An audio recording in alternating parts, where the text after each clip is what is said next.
झाले निरूपण श्रीरामे केले संपूर्ण आता किष्किंधा कांड कथन श्री रघुनंदन स्वयं वदवी.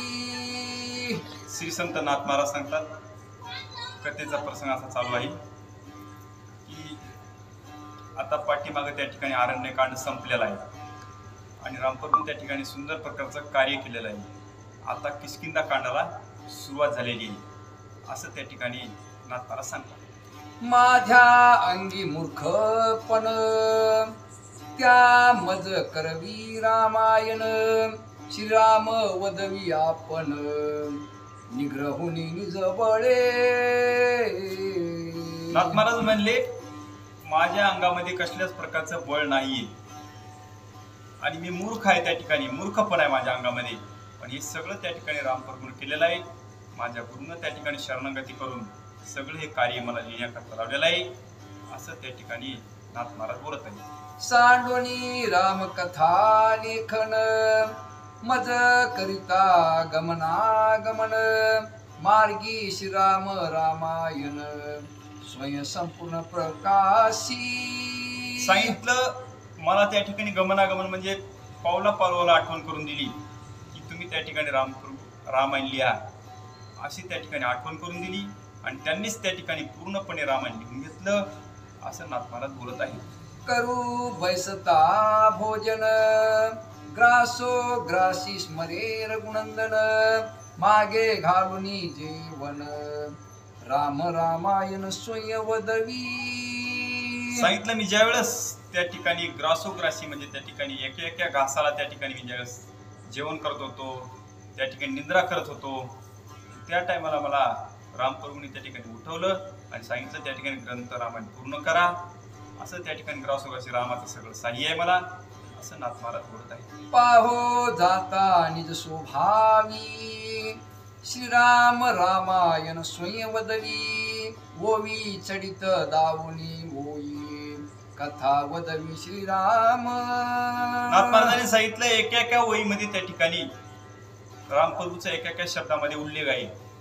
फक्त मी लिहिलंय, रामप्रभूने सगळं सांगितलंय मला, त्याप्रमाणे मी लिहिलेलं आहे असं त्या ठिकाणी नाथ महाराज बोलत आहे.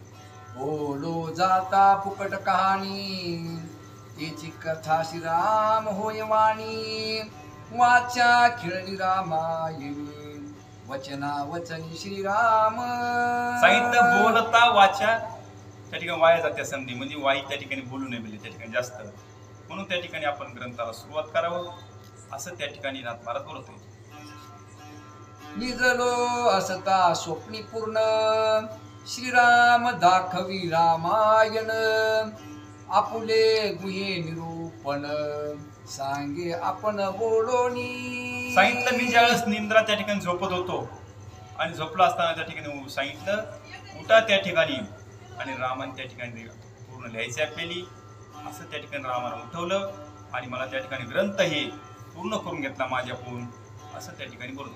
केले असता सुसुप्ती सैन श्रीराम थापटी पाठी आपण म्हणे लिही वेगी रामायण वरथा निजोन लाभ काही. नाथ महाराज म्हणले मी ज्यावेळेस त्या ठिकाणी शयन म्हणजे मी ज्यावेळेस झोपत होतो त्यावेळेस झोपेमध्ये माझी पाठ थापलेली. सांगितलं वायपट झोपून त्या ठिकाणी काय होणार नाही, उठा आणि उठून त्या ठिकाणी रामायण लिहावे गाणं असं त्या ठिकाणी पाठ थापटून मला सगळं रामायण लिहायला लावलं नाथ महाराजांनी असं त्या ठिकाणी. रामायण लिहावयासाठी श्रीरामे पुरविली पाटी श्रीराम संचरोनी पोटी दाटो दाटी लिहवीत. सांगितलं माझी त्या ठिकाणी पाठ पुरवली आणि पाठ करून त्या ठिकाणी माझ्याकडून सगळे त्या ठिकाणी ग्रंथ पूर्ण करून घेतले रामप्रभूनं पाठीमागे राहून. नाही तर माझ्यासारख्याला काय लिहिणार होतो मी, काय मला एवढं ज्ञात होतं, मला एवढं ज्ञान नव्हतं. रामप्रभूनं त्या ठिकाणी पूर्ण कार्य माझ्याकडून करून घेतलं असं त्या ठिकाणी नाथ महाराज म्हणत आहे. मी तव निज मुद्रा डुलत ग्रंथ लिहविता श्री रघुनाथ माझ्या कवित्वाचा इथे अर्थ कथा समर्थ श्रीराम. सांगितलं इतिहार्थ म्हणजे माझं त्या ठिकाणी कसल्या प्रकारचा अर्थ नाहीये, सगळं त्या ठिकाणी माझ्या गुरुनं त्या ठिकाणी मला ज्ञान दिलं आणि सगळं त्या ठिकाणी गुरुच्या ज्ञानामुळं मी हे सगळं लिहू शकलो. तर माझ्यामध्ये एवढं सामर्थ्य नाहीये असं नाथ महाराज म्हणतो. काय नेनो श्री रघुनाथ माझी आवडे मराठी कथा बळात्कारे होय वदविता न करिता राहो निधी. सांगितलं माझ्याकडून त्या ठिकाणी कथा जी आई लिहिलेली आहे ती त्या ठिकाणी मराठी भाषेमध्ये उल्लेख घ्यायचा आणि मराठी भाषेमध्ये उल्लेख करून त्या ठिकाणी अतिशय पवित्र त्या ठिकाणी हे ग्रंथ मला लिहायला लावला असं नाथ महाराज आपल्या गुरुला शरणागती करून बोलत होते. ते पूर्वकथानुसंधान करुणी शबरी उद्धरण किष्किंधेशी राम लक्ष्मण दोघे जण चालिले. नाथ महाराज म्हणले आतापर्यंत त्या ठिकाणी नाथ महाराजांनी उल्लेख केला. आता इथून पुढे त्या ठिकाणी रामप्रभू आणि लक्ष्मण शबरीचा उद्धार केलेला आहे आणि शबरीचा उद्धार करून पुढे त्या ठिकाणी निघालेले आहेत. आता ग्रंथाला सुरुवात झालेली. क्रमोनिया दुर्धरवन वीर धीर ते दोघे जण घेवनिया धनुष्ये बाण श्रीराम लक्ष्मण पातले. सांगितलं सीता मातेची शुद्धी करीत करीत त्या ठिकाणी समोर त्या ठिकाणी वनावनामध्ये करगून त्या ठिकाणी कुठं त्या ठिकाणी जरा त्या ठिकाणी शयन करायचं म्हणजे सरळ झोपायचं पुन्हा उठायचं पुन्हा त्या ठिकाणी चालायचं असं करत करत वनामध्ये रामप्रभू आणि लक्ष्मण आपला धनुष्यबाण हातामध्ये घेऊन निघालेले आहेत म्हणतात.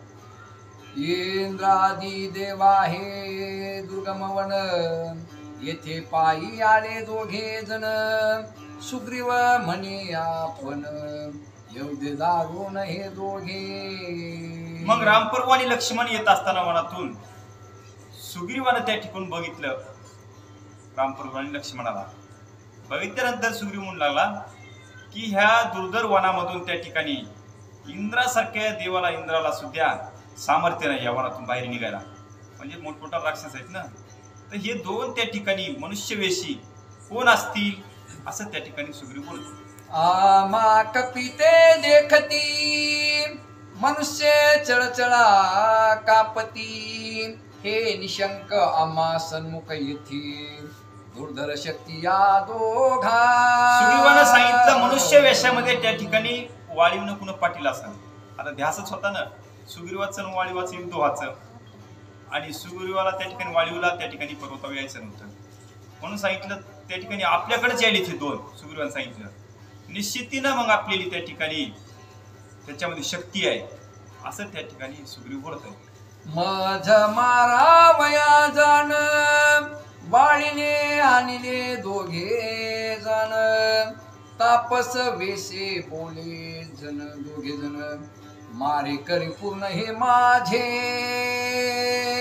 सुग्रीवानं सांगितलं हे दोघ जण जे येत आहेत हे तापस्य आहेत आणि मलाच मारण्याकरता वाळीवनानं पाठवलेले आहेत आणि ह्यांच्यामध्ये तशी शक्ती दिसत आहे असं सुग्रीव राजा बोलत होते. ऐसे बोलोनी प्रधाना प्रती सुग्रीव भयभीत चित्ती येथील सांडावी शीघ्र वस्ती शीघ्र गती पळावे. सुग्रीवानं सांगितलं चार प्रधान सुग्रीवाचे सख्य होते जीवाला जीव देणारे. सुग्रीव म्हणले आपल्याला इथून वस्ती उठवा लागते आहे आणि त्या ठिकाणी कुठंतरी बाहेर जावं लागेल आपल्याला असं म्हणले आणि हे जर दोघं आले निश्चितीने आपल्याला मारण्याचा प्रयत्न करते असे सुग्रीव बोलत होते. ऐसे सुग्रीव बोलून दृष्टी देखता राम लक्ष्मण वेगी करोनी उड्डाण पळे आपण गिर गव्हारी. सुग्रीवानं बघितलं रामप्रभू आणि लक्ष्मणाला. बघितल्यानंतर सांगितलंय वाळीवचेच माणसं आहेत तापस्वेशीमध्ये आले आहेत. वाळीवला ह्या त्या ठिकाणी या पर्वतावर शाप आहे ऋषीमुख म्हणून हे माणसं पाठवली असावं आणि ही आल्यानंतर निश्चितीने आपला घात करतील म्हणून सुग्रीव त्या ठिकाणी उड्डाण केली आणि उंच शिखरावर त्या ठिकाणी पर्वतावर सुग्रीव त्या ठिकाणी जाऊन बसले. म्हणतात सुग्रीवा समेत चौघे प्रधान आणि वानर लहान सहान अवघे सवेग पलायमान वने उपवने लंघिती.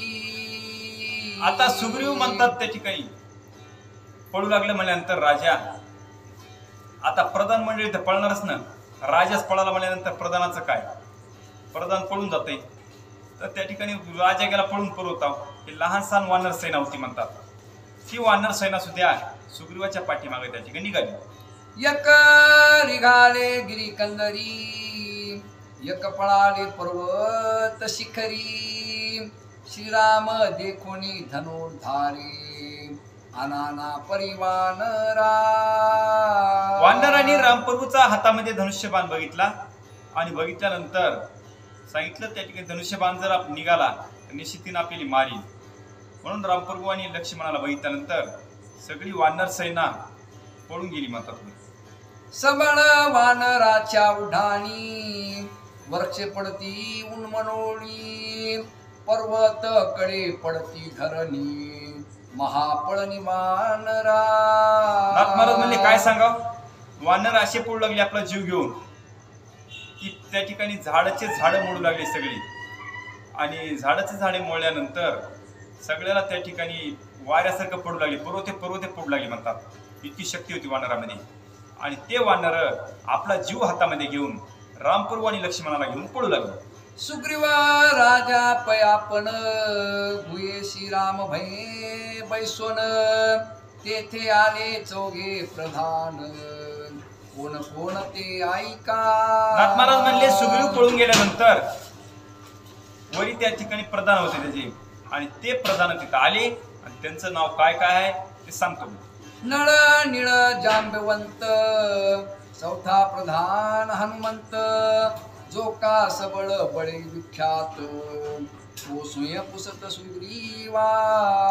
4 प्रधानाचं नाव सांगितलंय. नळ, नीळ, जांबवंत आणि चौथे हनुमंतराया असे 4 त्या ठिकाणी प्रधान होते. सुग्रीवाचे सख्य होते, त्या ठिकाणी जीवाला जीव देणार होते. 4 प्रधान त्या ठिकाणी सुग्रीवाजवळ येऊन थांबले म्हणतात. तू राजा सबळ सृष्टी, दोघे मनुष्य